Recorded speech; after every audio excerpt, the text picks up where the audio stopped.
Hello, this is David Carr. Today we're looking at a seller's residential property disclosure report. This is where the seller tells us about the condition of the property as they understand it. These are the material facts.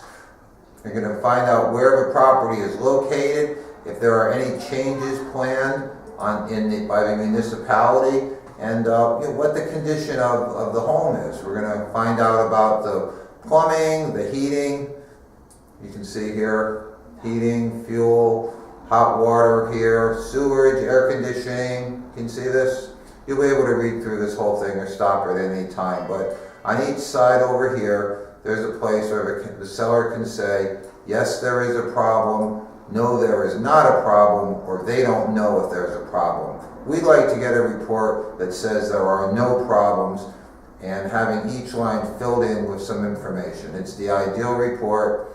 And the cooperative seller is going to do this well, because you're going to be able to have a home inspection as well as part of your purchase. And if you find things that are called discoveries, you are going to be in a position to ask the seller to correct these problems. Residential property disclosure, it's a great tool and something that you're going to look at when making an offer. It's provided to you before you make your offer with your lead paint disclosure and other disclosures, so that you're fully aware. I'm going to make sure that you get all the disclosures you're supposed to and answer any questions you have. My name is David Carr. I enjoy helping people complete their real estate transaction and make important moves in their life.